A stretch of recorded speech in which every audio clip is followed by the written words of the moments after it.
Lafa namni itti quba qabee darbutti gale Yesuus. Nama tooratti hin galle tooratti gashuu gale Yesuus. Nama namni hin jaallanne jaallatee gale Yesuus. Mudaa kee lakkaa'anii si baqatani kumaatamni ati garuu achuma jirta. Waaqayyo akkasiin jedhu hin gunguminan si baqataa hin jiru jedhe.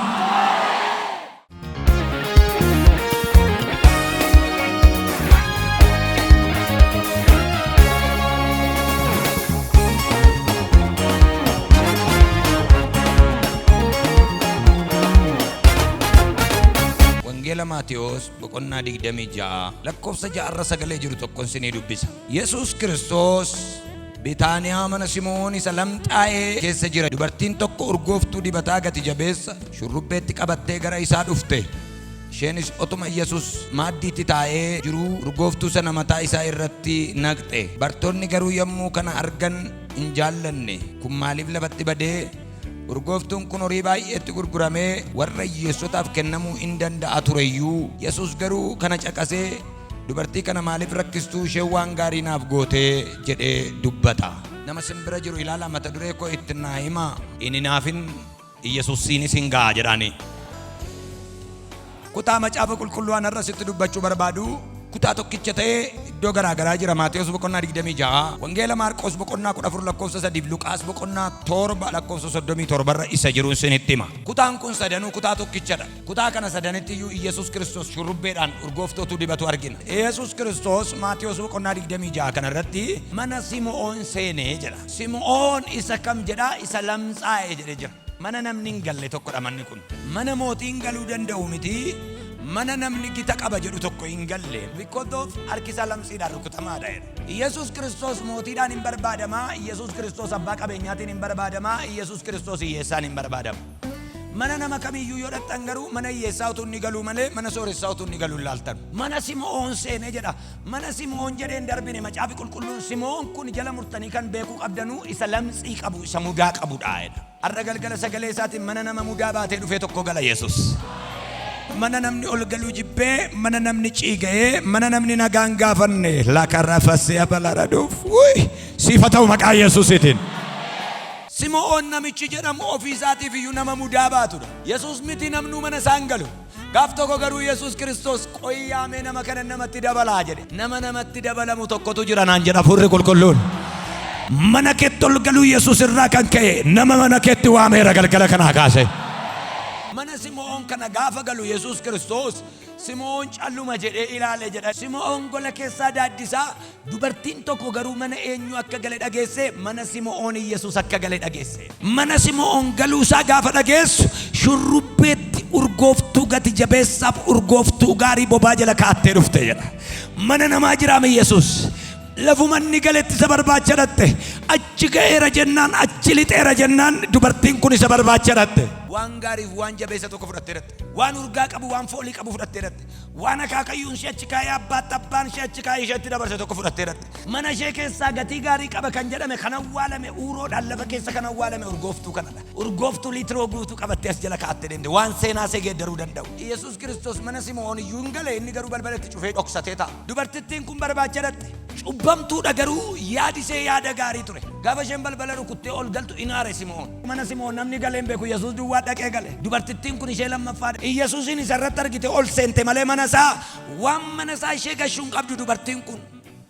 Gaafa isheen mana isaa galtu garuu akkas jedhe. Dubartii cubbamtuu kana wajjin taa'ee isheen garuu urgooftuu kana irratti cabsitee rifeensa mataa isheetiin miila isaa kana hin qoorsiti turte jedhe. Luqaas boqonnaa 7:31 ispeeshaalii lakkoofsa 45 deemtanii gaafa dubbistanu akkas jedheen gooftaa Yesuus.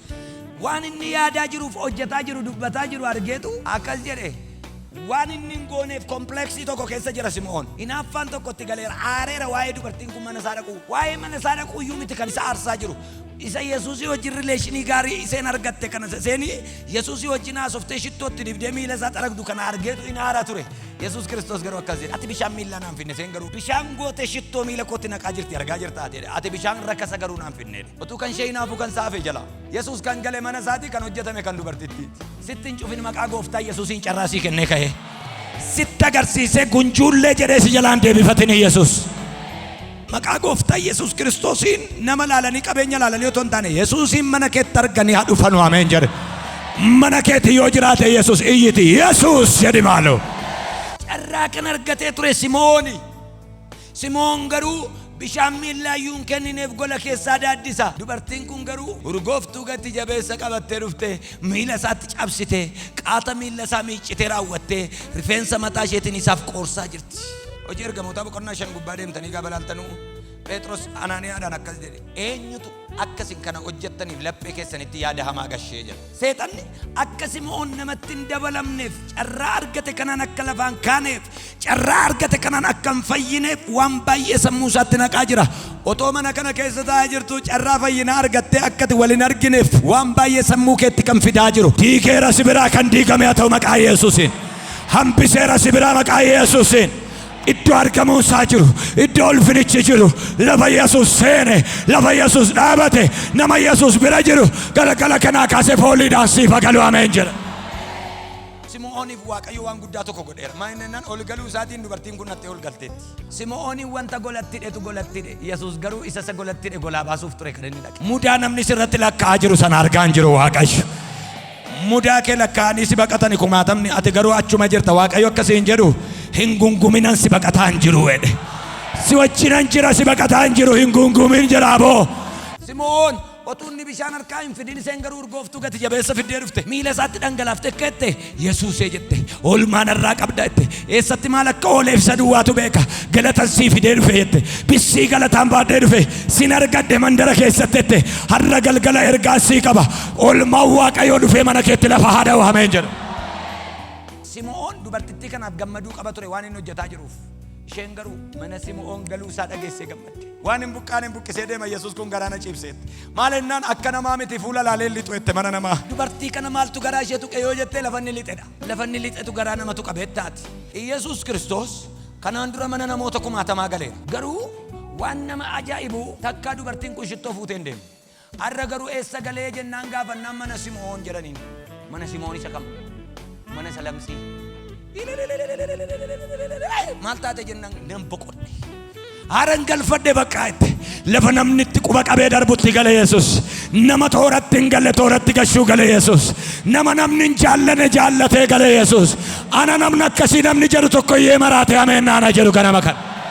Ati jedheen yommuu ana simatte ana hin dhunganne, isheen garuu erga asitti na argite jalqabdee miilla koo dhungachuu hin dhaabne. Ati mataa koo homaa hin dibne, isheen garuu urgooftuu gati jabeessa miila koo dibaa jirti jedhe. Kanaafis sittan hima jaalalli ishee inni guddaan kun cubbuun ishee inni baay'een akka dhiifamuuf mul'isaa jedha. Simoon kottele namoota lama jiru jedhe.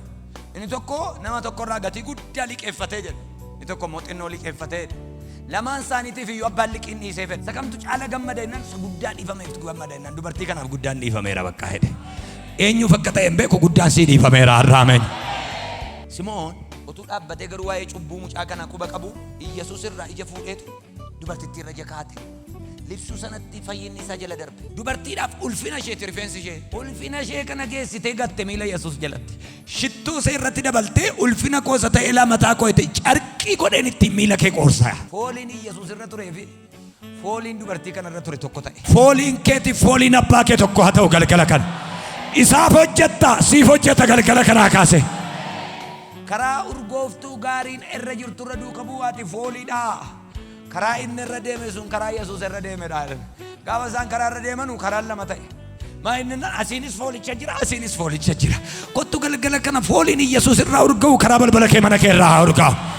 Otuun beekin ulfina kee gattee ulfinatti galtaameen jiratu. Yesuus hin barbaacha. Karaa irra bu'an gaafa deemanu karaan kun karaa lama ta'e. Karaan inni tokko karaa mana dubartittiitti geessudha.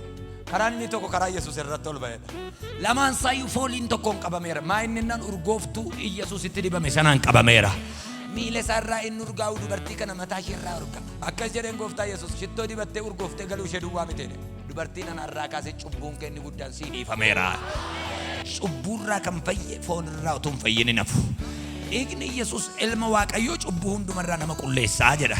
Cubbuun kee siif dhiifameera galgala kana. Dhiiga hoolicha Waaqayyoo cubbuun kee sii dhiifameera. Inni namni ittiin quba sitti qabu sii dhiifameera. Inni namni ittiin si komatu sii dhiifameera. Harka kee ol kaasi naa dhiifameera.